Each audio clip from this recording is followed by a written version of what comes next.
Tumo, Turmo ou Tapas. Tapas tiré des écritures sanskrites indiennes.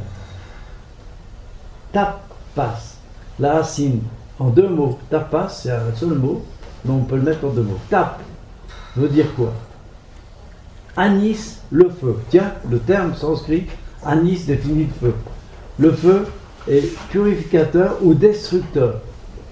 Laissez pas les enfants jouer avec des allumettes. C'est pas lui qui dit ça, c'est moi. Quand on a étudié le sanskrit, tapas, voilà, ça. C'est vraiment profond.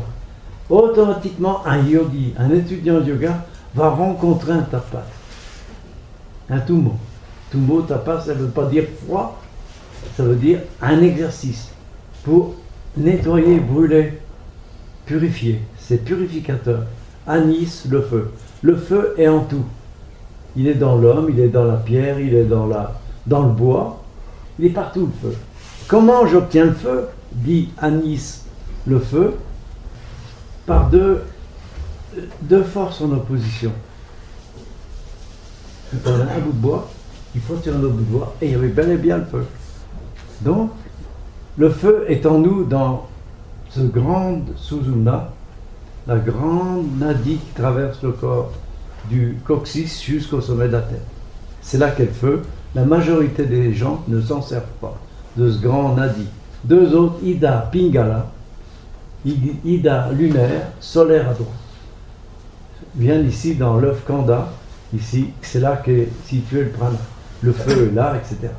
Et il y a des chakras, j'y reviendrai, je ne veux pas m'étendre là-dessus, des transformateurs, un peu comme l'EDF à ses courants électriques. Vous voyez des fils, vous dites, ah bon, qu'est-ce qu'il y a dedans?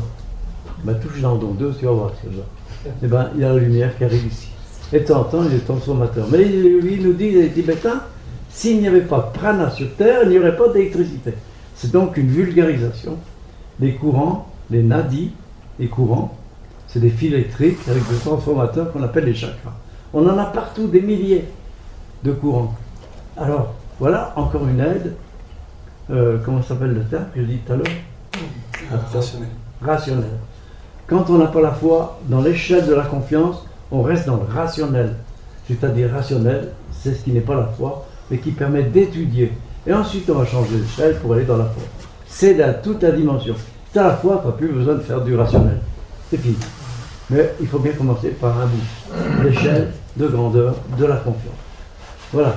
Alors bien sûr que si je m'oppose au froid, qu'est-ce que je retiens?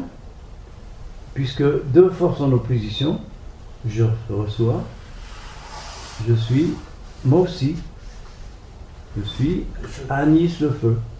J'obtiens le feu et vous devenez un homme de feu, une femme de feu.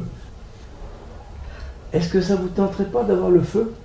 D'être dynamique, tonique, enthousiaste, retardant le vieillissement. Voilà, c'est tout ce que ça apporte. Si vous étudiez ça, c'est la motivation principale qui vous pousse à aller dans le froid, parce que vous savez ce que ça va vous apporter. Essayez de vous engager progressivement dans ce qu'on appelle la thermophysiorégulation du froid qui va vous étayer. Bon, habillez-vous doucement, progressivement selon la saison et laissez un peu votre corps faire l'exercice pour c'est les habits qui font le boulot, c'est la clim qui fait le boulot, c'est le chauffage dans la voiture et vous, le corps démissionne. Parce que pourquoi il fait l'effort? Vu que c'est des habits et la clim qui fait le boulot. Au total, l'homme subit l'escalade et il prend toutes les maladies.